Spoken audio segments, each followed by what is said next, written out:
My name is Lila Morgan. I'm 33.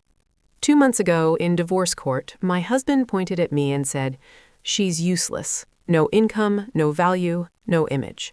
His lawyer agreed. Some people in the room even nodded. I didn't interrupt. I didn't defend myself. I didn't say a single word. I let him talk. Then the judge looked at his attorney and said, "Counsel, do you even know who you're talking about?" The attorney opened the file, checked the records, and went completely silent. My husband turned to him. The color drained from his face. What they discovered in that moment changed the entire case. Before I take you back, subscribe if the story earns it and tell me your city and local time in the comments. Now let me take you back to the beginning, because court explosions never start in court. They start in small choices people think no one is tracking. I met Daniel 6 years ago in a coffee shop that didn't even have proper chairs. One table was broken. The menu was handwritten. He was arguing with his laptop like it had personally betrayed him. I remember smiling. He looked up and said, "If you know how to fix inventory formulas, I'll buy your coffee." I fixed it in 3 minutes. He bought dinner instead. Back then, Daniel was ambitious, stressed, and constantly one payment away from collapse. His small distribution company was bleeding money. Suppliers didn't trust him yet. Banks rejected him twice. He called it bad timing. I called it bad structure, but I didn't say that out loud. Because when you know too much too early, people don't fall in love with you, they get suspicious of you. So I stayed small. I told him I worked remote operations support for a private firm, which was true, just not the whole truth. I wore simple clothes, drove a used car, never mentioned boards, equity, or ownership. He once asked, "Why are you so calm about money?" I told him, "Because panic makes people sign bad contracts." He laughed. He thought it was a joke. Our dates were cheap. Walks, street food, shared playlists. He liked that I didn't expect luxury, his words. Looking back, that sentence mattered more than I realized. 3 months after we met, one of his biggest suppliers suddenly reopened talks with him after rejecting him twice before. He celebrated like he'd won a war. What he never knew was that the supplier group had just received a quiet risk guarantee from a parent holding company, mine. Not directly, never directly, always layered. Invisible help works best when it never introduces itself. I didn't want to buy his success. I wanted to see what he would build if the road stopped collapsing under his feet. Over the next year, things kept randomly going right for him. A short-term cash bridge appeared through a private channel. He called it momentum. I called it insulation. He proposed during that year. No ring speech about money, no promises about status, just this: "You're the only person who believed I'd make it." I said yes, not because of what he would become, but because of who he was when he had nothing, or at least who I thought he was. After we married, his confidence grew faster than his gratitude. That shift is quiet, almost invisible. First it shows up in tone, then in credit, then in memory. He started saying things like, "I built this myself," more often. Not wrong, just incomplete. 6 months before the divorce filing, he stopped asking my opinion about decisions, but started asking where I'd be during investor dinners. Optics began to matter more than honesty, and that's usually when truth starts preparing its exit. I noticed. I didn't confront, because when character is being tested, interruption ruins the result. And the test wasn't even finished. Not even close. In fact, the most important introduction in this story hadn't happened yet. It started with a dinner I wasn't supposed to attend. Daniel said it was just investors and senior partners. Too technical, too boring. His words. I smiled and said, "Okay." But 2 hours later, I saw the restaurant name on his social page. Private room, 8 guests. One of them I recognized immediately. Not from social media, from acquisition reports. Her name was Vanessa Hale, daughter of a real estate magnate, regular face in business magazines, famous for funding fast-growing companies and appearing beside them in photos after. She didn't invest, she attached. There's a difference. I didn't crash the dinner, I don't chase scenes, but I did make one phone call. Quiet, routine, professional. The next morning, Daniel told me something amazing happened. Out of nowhere, one of his shipping bottlenecks cleared. A port delay vanished. His highest cost route got priority clearance. He called it luck again. I made coffee and nodded. Patterns repeat when people don't see them. Over the next few weeks, Vanessa's name appeared more often. First in conversation, then in schedules, then in excuses. She understands scale, he told me once. She thinks bigger than small operators. Small operators. Interesting phrase, considering who was stabilizing his operator network behind the curtain. He started dressing differently, talking differently, correcting people more, thanking a fewer. Success doesn't change people instantly. It edits them. One night, he said something that locked the timeline for me. If this next expansion closes, he said, I won't need to play safe anymore. Play safe. That was how he described the years we built his stability. Not loyalty, not partnership, safety. I asked him, lightly, and what happens to safe things when people feel powerful? He laughed. They get upgraded. Upgraded. People reveal their values through verbs. 2 weeks later, he asked me not to attend a public launch event. Optics, he said again. Investors expect a certain presentation. I looked down at my plain dress and smiled. Understood, I said. That same afternoon, a transfer authorization moved through a layered approval chain connected to one of his expansion credit lines. Not blocked, not canceled, rerouted. Still valid, still supportive, just no longer blind. Because support without visibility is generosity. Support with visibility is exposure. And we were getting close to the moment where names would start appearing beside numbers. 3 days after that, he came home late and unusually cheerful. Too cheerful. I think we should talk about our future, he said. People think that sentence sounds warm. In reality, it depends on timing. His version came with distance in the eyes, not closeness. He talked about growth, image, positioning, compatibility at scale. Scale. Another revealing word. Then he said it cleanly. I think we want different lives now. No anger, no guilt, just calculation. I nodded once. No tears, no drama. Because when someone finally shows you their finished decision, you don't argue with the signature, you verify the document. And somewhere across the city, a verification request tied to his funding structure had just been queued for review. He thought he was preparing an exit. He didn't realize he was scheduling an introduction. The divorce filing arrived by courier. Not discussed, not warned, delivered. Thick envelope, clean print, already signed. Efficiency is always emotional distance wearing a suit. The stated reason was lifestyle misalignment and financial imbalance. I read that line twice. Financial imbalance.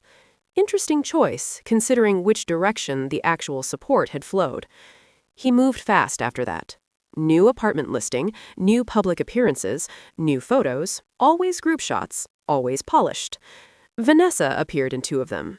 Not tagged, but visible. Soft launch. He underestimated one thing about quiet people. We don't react fast. We react correctly. I signed the response papers the same day. No contest request, no emotional claims, no counters listed yet. My attorney asked, "Are you sure you want to keep this uncontested for now?" "Yes," I said. Timing matters more than volume. During the asset disclosure phase, his side submitted what they believed was the full financial picture: company accounts, expansion loans, equipment leases, operating entities, neatly organized, confidently incomplete. My attorney noticed the gaps immediately. I told him not to flag them yet. Let them submit clean, I said. Accuracy is more useful when it's voluntary. He looked at me for a moment longer than usual, then nodded. Some professionals recognize patience as strategy. Court day came faster than he expected.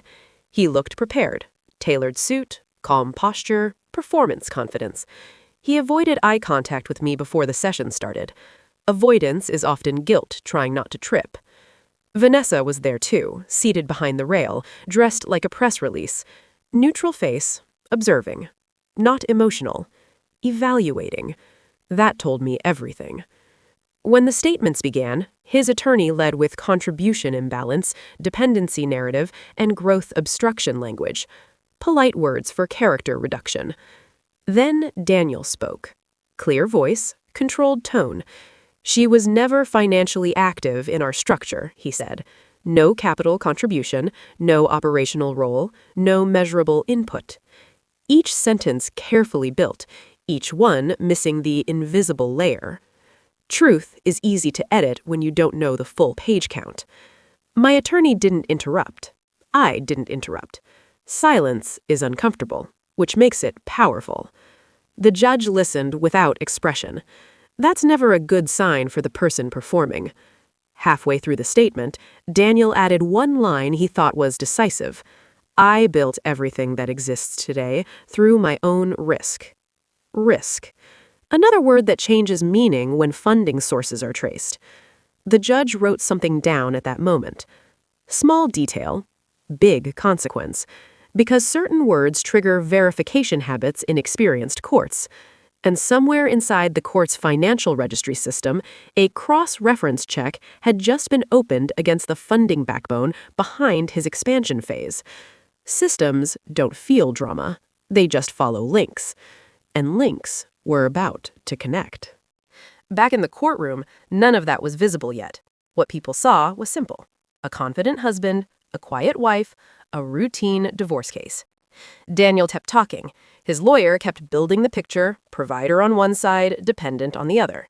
It was clean, organized, persuasive. Almost impressive, if you didn't know where the money actually traveled.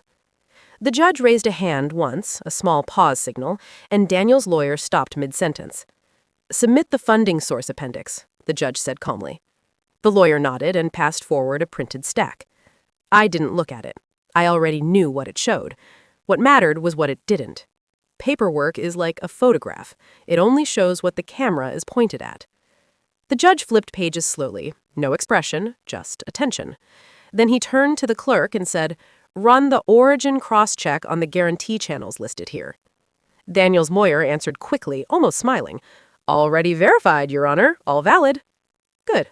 Let's verify them again." Confidence hates repetition, because repetition finds cracks. Behind us, I heard a chair shift, Vanessa leaning forward now, interest level rising. Daniel finally looked at me for the first time that morning. Not anger, not sadness, assessment. He was trying to read whether I understood what was happening. I kept the same calm face I had worn since page 1. Still water makes people guess wrong about depth. The clerk returned with a tablet and handed it to the judge. Quiet exchange, quiet reading. 10 seconds. 15. 20. Time stretches longest right before direction changes. Daniel's lawyer cleared his throat. "Is there an issue, Your Honor?" The judge didn't answer immediately. He turned the screen slightly, not enough for the room to see, just enough for the attorney. "Counsel," he said evenly, "who is this upstream guarantor entity?" The lawyer leaned closer. His forehead tightened. He adjusted his glasses, leaned closer again. That was the first crack in the performance. We were not provided this layer," he said carefully. "Now you are," the judge replied. Daniel frowned. "What layer?" No one answered him, because professionals go quiet when they realize they're behind the timeline. The lawyer requested a brief pause to review supplemental records. Granted. The room relaxed into whisper noise. Daniel turned to his attorney, urgent, low voice, fast questions. The attorney gave slower answers. Never a good sign. Vanessa checked her phone, then checked Daniel, then the attorney, recalculating in real time. Investment personalities always track risk first, emotion second. My attorney leaned toward me and asked softly, "Is this the moment?" I said, "Not yet." Because truth lands harder when it walks in fully dressed. Across the building, additional registry files were opening automatically now. Linked entities, layered guarantees, dormant ownership notes. Paper trails don't rush, but they don't forget either. And once the full chain finished loading, the name at the top was going to surprise everyone in that room, including the man who said I had no value. The judge called everyone back to attention. "Counsel," he said, looking at Daniel's attorney, "do you want to revise your financial contribution statement?" The lawyer didn't answer right away. He was reading, scrolling, reading again. His earlier confidence was gone now. Not broken, just replaced with caution. "What is it?" Daniel whispered to him. The lawyer lowered his voice. "Your expansion guarantees, they don't originate from your listed partners." "Of course they do," Daniel said. "We submitted everything." "Not everything," the lawyer replied. The judge turned slightly in his chair and said the line the room would remember. "Counsel, do you know who you're talking about in this case?" Silence spread fast. Paper stopped moving, pens stopped tapping. The lawyer looked up slowly. Then, for the first time, directly at me. Not dismissive, not polite, alert. He stood. "Your Honor," he said carefully, "we request record clarification on the upstream guarantor and control authority attached to the funding channels used by my client's business." "Granted," the judge said. "Read it." The clerk projected the registry summary onto the side screen. Simple format, plain text. No drama. That's how truth usually appears. Daniel squinted at it like it was written in another language. The lawyer read out loud. "Primary guarantor authority, active. Control holder, verified. Signature authority, sole." He stopped, swallowed once. The judge nodded. "Continue." The lawyer read the next line, and this time his voice changed. "Control holder name, Leila Morgan." Daniel actually laughed once, a short disbelief sound. "That's impossible," he said. "She doesn't own anything." No one joined that laugh. Vanessa didn't move at all now. Risk investors recognize turning points faster than spouses. The judge looked at Daniel calmly. "According to the registry, the financial backbone behind your last 3 growth phases traces to an entity controlled by your wife." Daniel shook his head. No, that's not. She works online, small contracts." I finally spoke. First time since the session began. "Accurate, just not small ones." The room turned toward me like a single object. No anger in my voice, no pride, just clarity. My attorney submitted one folder forward. Thin, organized, signed. "Ownership and control certifications," he said. Daniel stared at me like he was trying to match 2 different people into one face. "When?" he asked quietly. "Before your second expansion." Which was also when everything stopped collapsing. He sat back slowly. Memory was catching up to timeline.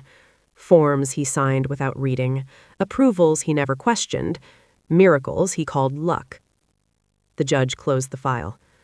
"We will recess for amendment," he said. Not emotional, procedural. Because for the court, this wasn't drama. It was correction. And corrections change outcomes. Daniel looked at his attorney again, but this time not for strategy, for explanation. Across the aisle, Vanessa picked up her bag. No goodbye. Risk had updated, and she invested accordingly. Because the insult he made at the start of this case had just met the records behind the reality. The recess lasted 20 minutes, long enough for assumptions to die, short enough that no one could emotionally recover.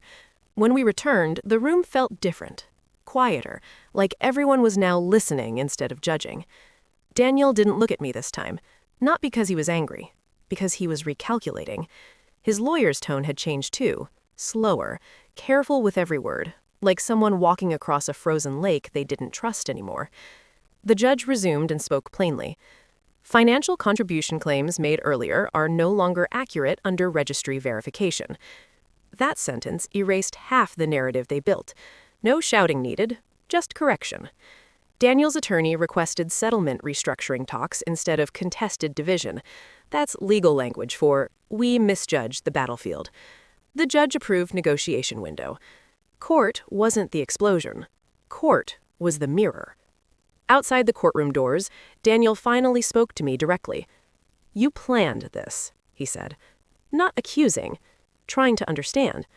"No," I answered. "I prepared quietly. There's a difference."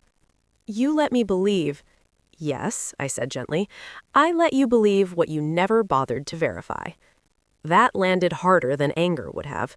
He ran a hand through his hair, a gesture I'd seen during his early struggle years, back when he'd double-checked numbers and read every line. Success had made him faster. Careless faster. "I thought you were small," he admitted. "I was. In lifestyle, not in capacity." He almost smiled at that, but didn't quite reach it. "What happens now?" he asked.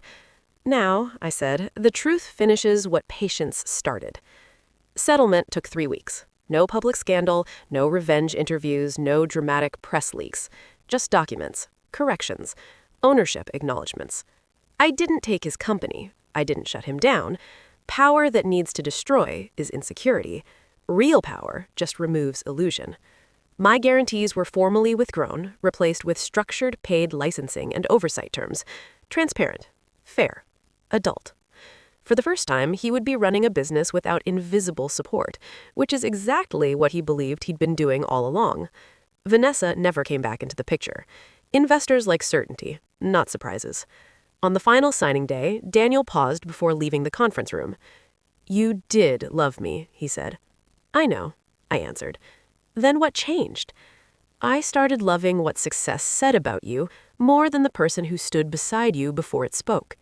He accepted that because deep down, he already knew. I kept my name off the headlines, off the case summaries, off the commentary threads. Not hiding, just uninterested. Because this story was never about proving I was powerful. It was about proving I didn't need to announce it. Some people measure worth by volume, others by verification. And if you're wondering what the judge's question really meant that day, "Counsel, do you know who you're talking about?" It wasn't about status. It was about assumption. And assumption is the most expensive mistake pride can make.